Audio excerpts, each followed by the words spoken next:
तो हेलो दोस्तों, आज हम लोग बात करने वाले हैं इस वीडियो में कि 170, 126 और 135 बीएनएसएस की जो धारा है, इसके संबंध में आज हम लोग बात करने वाले हैं। बहुत बहुत सारे लोगों का इस पे कमेंट आया है, पूछा गया है। एक है कि वो पूछे हैं कि एक भैया हैं कि उनके द्वारा पूछा गया है कि यह मेरा जमीन था जिसमें बंटवारे को लेकर के, ठीक है, मैंने थाने पे एप्लीकेशन दिया था, तो पुलिस वालों ने क्या किया, 170, 126 और 135 में चालान कर दिया था और वही चालान करके वहीं पे सब कुछ मामला छोड़ दिया था। ठीक है, कई सारे ऐसे कमेंट आए हैं, इस संबंध में मैं लेकर के मैं आज चर्चा करने वाला हूं इस विषय पे। ये जानकारी अच्छी है, ठीक है, और लाइक शेयर सब्सक्राइब जरूर करिएगा। तो चलिए हम लोग देखते हैं।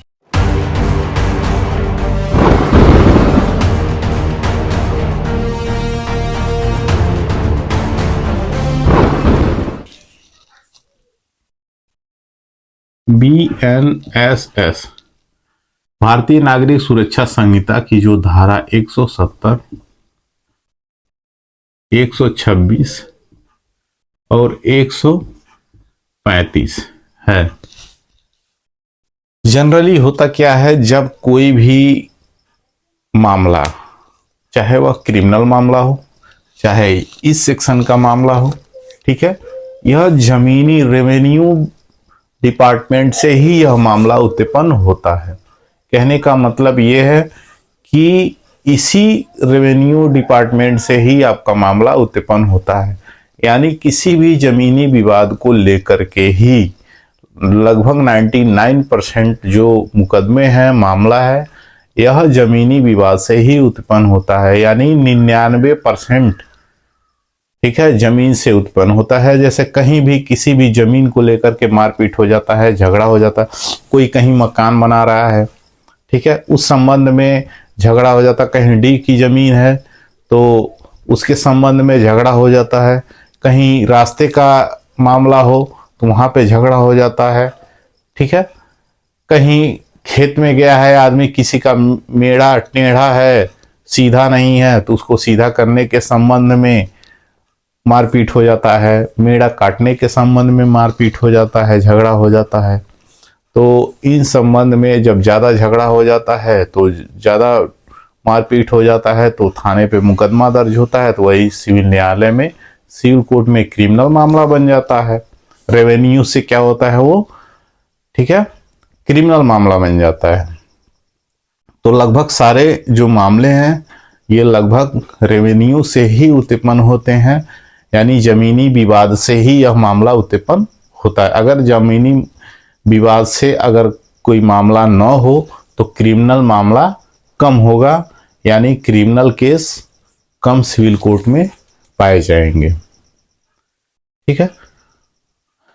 तो इस संबंध में मैं आपसे यही कहना चाहूंगा कि जो भी रेवेन्यू मामला है, पुलिस आपको कुछ नहीं करेगी उसमें।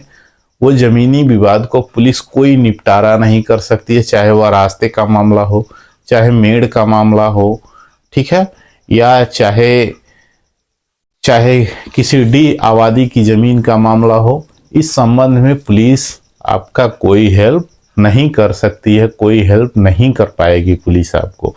पुलिस बस इतना करेगी, अगर वहां पे शांति भंग हुआ है, ठीक है, यानी शांति भंग को करने की कोशिश की गई है, या शांति भंग होने की आशंका है, या शांति भंग हो चुका है, इस संबंध में पुलिस को जैसे ही सूचना मिलेगी, आपको आएगी, पुलिस उठाएगी, ले जाएगी, बंद करेगी, 24 घंटे के अंदर एसडीएम के वहाँ रिलीज करेगी, ठीक है। रिलीज करने के बाद ये सेक्शन, ये धारा लगा करके आपको रिलीज कर देगी, ठीक है। आप वहां पे जाएंगे, जमानत करवाएंगे, जमानत करवा के फिर वापस आएंगे। फिर 6 महीने का इस जमानत के, इस धारा के तहत जब जमानत मिलेगी आपको, इस धारा के तहत जब जमानत मिलेगी, ठीक है, तो उस समय आपको 6 महीने का टाइम दिया जाता है। 6 महीने में कोई मारपीट झगड़ा आपको नहीं करना है। यदि ऐसा करते हैं तो फिर एसडीएम के द्वारा जेल भेज दिया जाएगा। आपको 14 दिन 15 दिन के लिए रिमांड पर भेज दिया जाएगा, ठीक है। तो हमारे कहने का मतलब ये है, सारी जो समस्याएं हैं वो जमीनी विवाद हैं, ठीक है। जमीनी विवाद से ही उत्पन्न होते हैं। कोई भी मामला देखिए, अगर मेड़ का मामला है तो वह पुलिस निस्तारण नहीं कर सकती है। मेड़ का मामला है तो आप रेवेन्यू डिपार्टमेंट में, तहसील में जाकर के एसडीएम कोर्ट में आप धारा 24 यूपी रेवेन्यू 2006 की धारा 24 के तहत एक मुकदमा दाखिल करवाइए, जिसका नाम है पत्थल नसीब के नाम से जानते हैं आप लोग, ठीक है।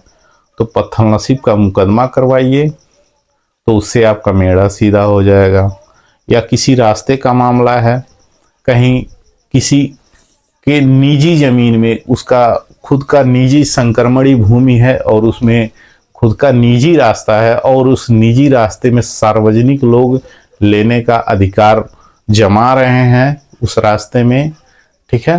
तो किसी का पर्सनल निजी रास्ता है, वह भी उसका संक्रमणीय अधिकार अभिलेख है, उसमें अगर कोई रास्ता ले रहा है, सार्वजनिक रास्ता ले रहे हैं जबरदस्ती, तो नहीं ले पाएंगे, क्योंकि उन्होंने अपना निजी रास्ते के लिए वह, ठीक है, खोला है।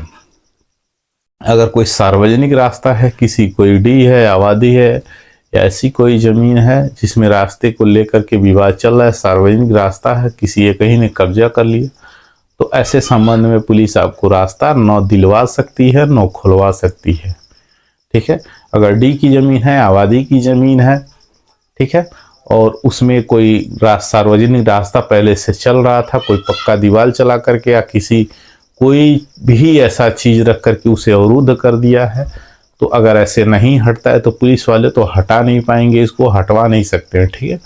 तो आपको क्या करना है, एसडीएम के वहाँ, ठीक है, धारा 133 की मुकदमा दाखिल करवाना है। जिससे मुकदमा दाखिल होगा तो उसमें सूचना जाएगी कोर्ट से पुलिस के पास, पुलिस आएगी, ठीक है, रिपोर्ट लगाएगी, नक्शा नजरी बनाएगा, रिपोर्ट लगाएगी, फिर उसके बाद से कोर्ट में दाखिल करेगा, उसके आधार पर वो ऑर्डर हो जाएगा। ऑर्डर होने के बाद फिर पुलिस अपना फोर्स आएगी, पुलिस थाने से फोर्स आएगी और वो तोड़वा कर रास्ता क्लियर करवा देगी। रास्ते का ये प्रोसेस है, ठीक है। तो कहने का मतलब ये है कि कोई भी अगर जमीनी विवाद है तो उसमें मारपीट ना करें, मारपीट से कुछ नहीं मिलने वाला है, ठीक। आप सीधे कोर्ट जाइए, रेवेन्यू डिपार्टमेंट तहसील जाइए, वहां से सारा मामला आपका सॉल्व होगा। थाने पे कुछ नहीं होगा, थाने पे आपका एफआईआर होगा, चालान होगा, जमानत करवाएंगे, फिर वही मामला, फिर पैसा दर्ज होगा, खर्च होगा आपका।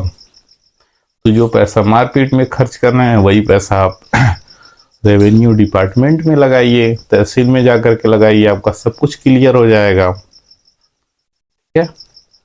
ये जानकारी देना बहुत अनिवार्य था, बहुत लोगों का कमेंट आ चुका था मेरे पास, इसलिए ये जानकारी हम आप लोगों को दे रहे हैं। आई होप जानकारी अच्छी लगी है तो लाइक से सब्सक्राइब जरूर करिएगा। Thank you.